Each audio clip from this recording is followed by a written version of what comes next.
The night my son-in-law put his hand around my daughter's wrist and yanked her out of her chair at her own birthday dinner, his mother smiled. Not a nervous smile, not an embarrassed one, a satisfied smile, like she'd been waiting for it. I set down my fork. I didn't say a word. I picked up my napkin, folded it, placed it on the table, excused myself to use the restroom, and walked out to the parking lot instead. I made one phone call. I was back at the table in 4 minutes. Nobody at that table knew who they were dealing with. That was their first mistake. My name is not important. What I did for 31 years is I worked federal contract compliance for the Department of Labor out of the regional office in Columbus, Ohio. I audited employers. I investigated wage theft, labor violations, workplace discrimination. I knew how to build a case from nothing. I knew which threads to pull and how long to pull them before the whole thing unraveled. I retired at 62 with a commendation letter and a quiet handshake from a deputy secretary. I went home to my garden, my dog, and my daughter, my dog. My daughter's name is Elise. She was 31 when all of this happened. She has her mother's eyes and her grandfather's stubbornness, which is both her greatest strength and the reason she stayed 3 years too long in a marriage that was slowly grinding her down to powder. She met her husband. I'll call him my son-in-law because I refuse to give him the dignity of a name in this story, at a conference in Chicago. He was a commercial real estate developer, polished, financially comfortable, articulate in the way that people who've rehearsed their charm tend to be. He wore the right clothes, said the right things, laughed at the right moments. My daughter was 33 days out of a painful breakup, and he arrived exactly when her guard was lowest. I tried to be fair to him. I did. My wife, God rest her, always said I had a habit of judging people too quickly, so I made a conscious effort to go slow. I observed. I listened. I had them over for dinner 4 or 5 times before the engagement. I watched how he spoke to servers. I watched how he reacted when things didn't go his way. A wrong order at a restaurant, traffic, a delayed flight, small things. Small things tell you everything. He didn't pass. But I kept my mouth shut because my daughter was happy, or what I thought was happy. There's a version of happy that's really just relief, and it took me too long to understand that's what I was watching. They got married in September. By the following March, my daughter was calling me on Tuesday evenings, right around 8 o'clock, with questions that didn't make sense for someone who'd been financially independent since she was 24. Can I have my own savings account, or does that look bad? Is it normal for a husband to review all the purchases on the credit card? He says I spend too much on groceries, but I don't know, maybe I do? I started writing things down, not because I knew what I was building toward, just because I was my father's son, and my father always said, if something feels wrong, document it. His mother, I'll call her my son-in-law's mother because I give her even less dignity than I give him, was a retired school administrator from Westerville who had decided somewhere along the way that her only child had married beneath himself.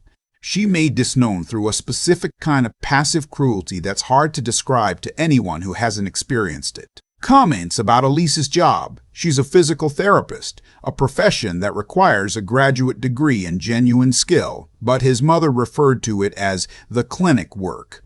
Comments about our family's house, which is a 4-bedroom colonial I paid off in full 22 years ago. Comments about Elise's cooking, her hair, her choice of curtains, her laugh, always phrased as concern, always with that same small smile. The birthday dinner was at their house. Elise had turned 34 and her husband had offered to host. I drove 40 minutes from Columbus to their place in Dublin, Ohio, with a bakery box on my passenger seat and a card in my breast pocket. My daughter met me at the door looking thinner than I'd seen her in 2 years. The dinner was fine for the first hour. His mother had brought her second husband, a quiet man named Doug who seemed to operate exclusively in a state of mild apology for his wife's existence. There was wine. There was a salad course that his mother had made a point of mentioning she prepared herself.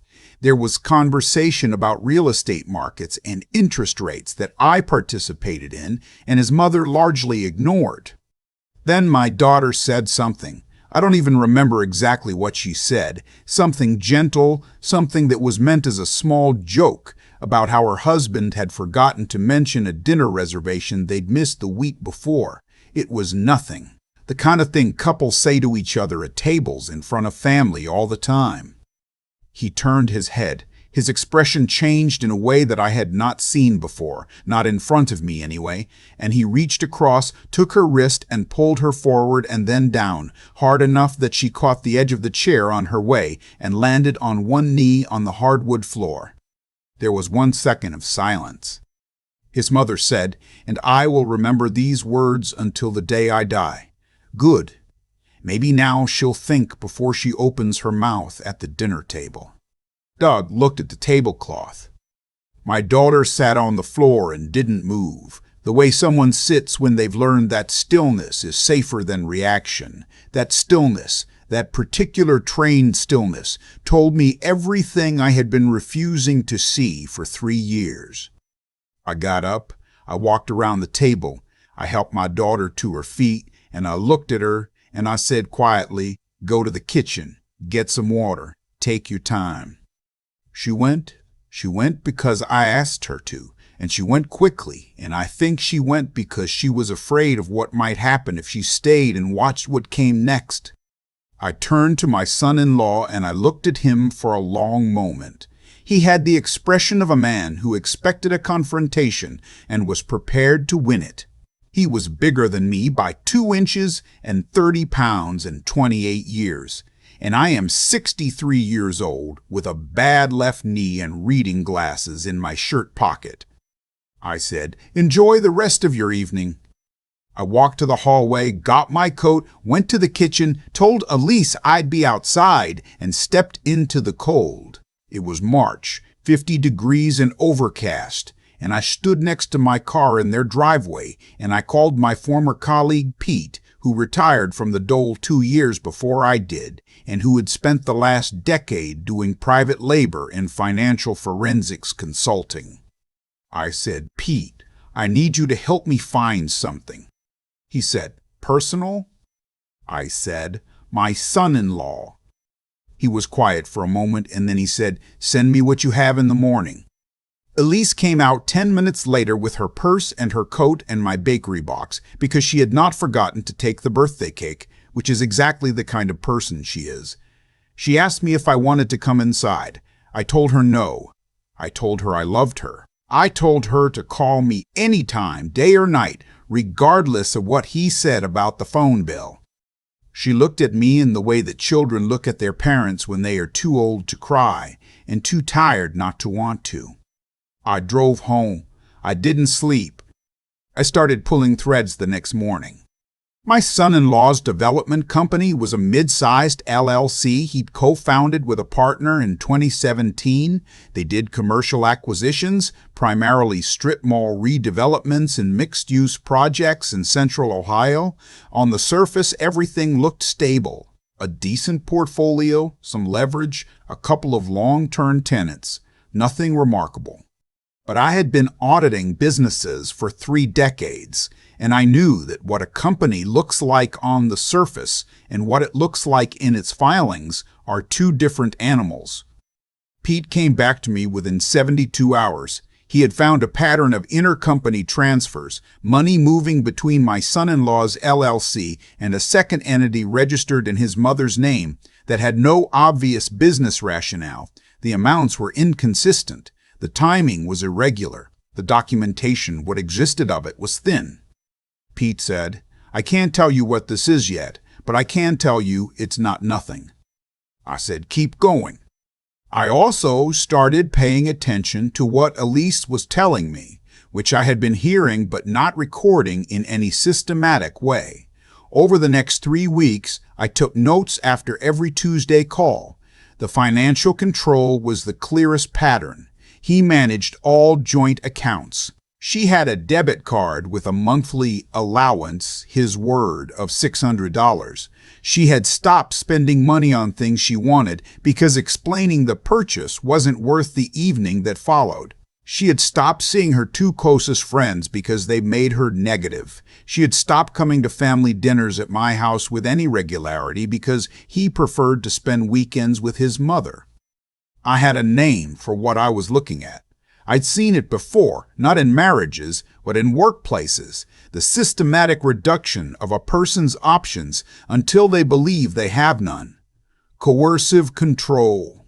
And in Ohio, since 2021, coercive control is a recognized element in civil protective order proceedings and increasingly relevant in divorce proceedings. I called my attorney. I'd used the same man for estate planning and my wife's end-of-life arrangements, and I trusted him. He referred me to a family law attorney in Columbus named, it doesn't matter what her name is, who specialized in high-conflict divorces and who had, in her words, seen this exact configuration many times.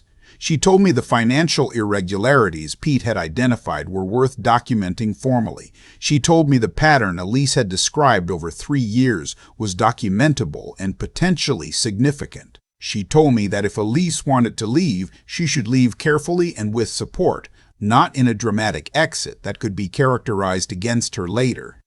I asked, "What do I do?" She said, "Exactly what you're already doing. Keep records. Don't confront. Don't telegraph. And when she's ready, be ready." I am not a patient man by nature. 31 years in federal compliance will teach you discipline, but it won't teach you patience. Those are different things. Discipline is doing the uncomfortable thing consistently. Patience is tolerating the absence of resolution, and it was costing me something real every Tuesday evening when I listened to my daughter navigate a conversation with me in a whisper because her husband was in the next room. But I waited. I waited because the attorney was right and because I knew from experience that a premature move ruins the whole case. In the meantime, Pete kept digging. What he eventually found, and this took 6 weeks and a connection he had at the Ohio Secretary of State's office, was that my son-in-law's LLC had received a forgivable small business loan through a state pandemic relief program in 2020. The forgiveness qualification required that the business had not reduced its workforce below a certain threshold. The payroll records Pete obtained through a public records request told a different story. 2 employees had been laid off in the same quarter the forgiveness application was submitted. The discrepancy was clear, documented, and had apparently never been examined. State loan fraud? Potentially federal, depending on the funding source, which Pete was still tracing. I called the attorney. She called a contact at the Ohio Attorney General's Economic Crimes Unit. I did not make accusations. I submitted documentation. I let the process work the way I had always let the process work in 31 years of doing this for a living. 6 days later, my son-in-law received a letter requesting documentation related to the 2020 loan application. I don't know exactly what he knew or when he knew it. What I know is that 2 weeks after that letter arrived, he told Elise he thought they should take some space and that she should think about what she wants. My daughter called me at 9:47 on a Thursday night, not a Tuesday, and she sounded like a window being opened after a very long winter. She said, "I think he wants me to leave." I said, "Do you want to leave?" She was quiet for a moment. Then she said, "I've wanted to leave for 2 years. I just didn't think I could." I said, "You can, and you won't be doing it alone." I had already spoken with the family law attorney about timing and process. I had already taken note of which of Elise's property, her car, her personal savings from before the marriage, her grandmother's jewelry, was clearly hers and documented accordingly. I had already researched Ohio law on marital asset division when one party can demonstrate financial abuse. Elise moved out on a Saturday in early May with her best friend's truck and my pickup and 3 hours of focused loading. She took what was hers. She left what was hers. She did not argue. She did not make a scene. She called me from the parking lot of her new apartment, a two-bedroom in Clintonville, close to the clinic where she works, at 2 in the afternoon, and she said, "I'm in." I sat down at my kitchen table, and I cried in the way that men my age cry, which is mostly just sitting still and breathing hard, and my dog put her head on my knee and I scratched her ears for a long time. The investigation into the loan fraud did not move quickly. These things never do, but it moved. My son-in-law's business partner retained separate counsel, which is usually what happens when co-defendants start calculating their individual exposure. His mother, whose name appeared on the secondary entity, was contacted as part of the inquiry. The business entered a state of operational uncertainty that made it difficult to secure new financing. 2 projects that had been in negotiation were quietly shelved. His attorney made overtures about the divorce settlement that would have been laughable if they hadn't been so revealing. My son-in-law wanted the settlement closed quickly and quietly. He was not in a position to want extended litigation. The family law attorney noted this with the same calm expression she had used when she'd first described this exact configuration.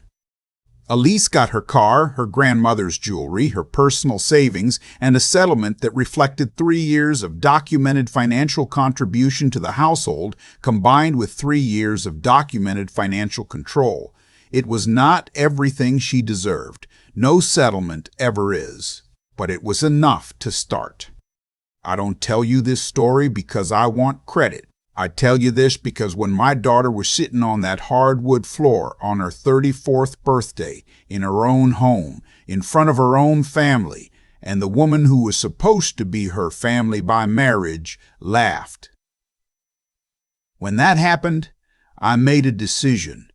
Not a dramatic decision, not an angry one, a quiet, methodical, fully informed decision to use every tool I had spent 31 years acquiring.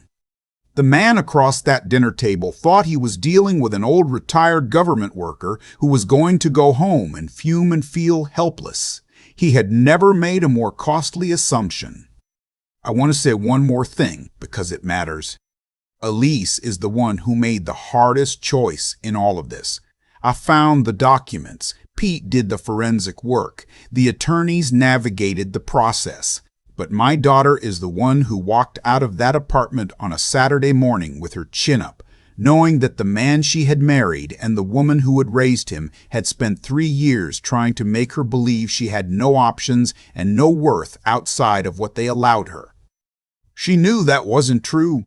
She had always known it, somewhere underneath everything they'd piled on top of it. She just needed time and space. In one phone call from a parking lot in Dublin, Ohio on a cold March night to remind her that her father had been keeping records all along. She started an outpatient program in August of that year for physical therapy patients dealing with chronic pain complicated by domestic stress.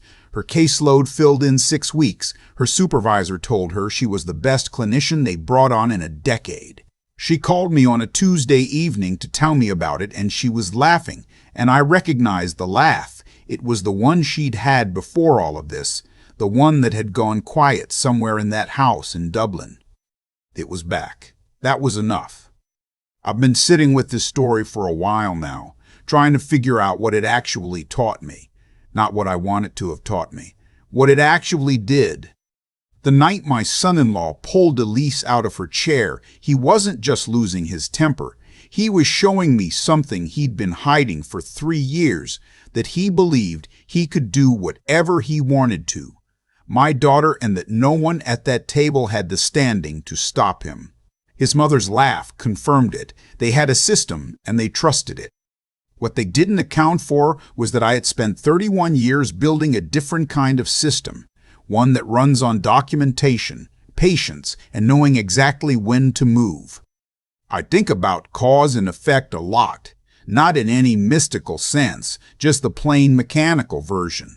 Every choice has a downstream consequence, and most people never trace the line far enough to see where it lands. My son-in-law chose to control Elise's money. He chose to isolate her from her friends, from her family, from her own sense of what was normal. His mother chose to encourage it, to laugh at it, to call it discipline. Those choices set something in motion. They just didn't know what they'd set it in motion toward. What kept me from walking back into that dining room and making a scene, what kept me from doing the thing that would have felt good in the moment and ruined everything that followed, was something I learned not from any book, but from years of watching people make exactly that mistake. Integrity, real integrity, is what you do when you're angry, when you want to react and you choose instead to think. When you're standing in a cold parking lot in March and your daughter just got knocked to the floor of her own home and everything in you wants to go back inside and end it right there. That's the moment it counts. That's the moment it counts. That's the moment where you find out what you're actually made of. Intelligence isn't being the smartest person in the room. It's knowing which room to walk into and when. Pete knew financial forensics. The attorney knew family law. I knew how to build a case and how to let other people use their expertise once the case was built. I didn't try to do everything. I knew what I knew, and I found people who knew the rest. That combination, that's what moved the needle. Not any single brilliant move, just the right people, the right information, and the discipline to wait for the right moment. And Elise. I want to be careful here because I don't want to tell her story as though I was the one who lived it. She was the one who stayed in that house for 3 years, making the calculations that people in her situation make every day. Is today the day I leave? And what happens if I do? And what if I'm wrong about how bad it is? Those are not small questions. The courage it takes to finally answer them honestly is not something I can describe from the outside. All I know is that she found it. She walked out on a Saturday morning with her chin up, and she didn't look back, and that kind of backbone doesn't come from nowhere. It comes from years of quietly refusing to let someone else's cruelty become your permanent address. What happened to my son-in-law and his mother was a consequence, a direct, documented, entirely foreseeable consequence of choices they made going back years. I didn't invent it. I just made sure it arrived. I hope Elise's laugh stays the way it is now. I think it will.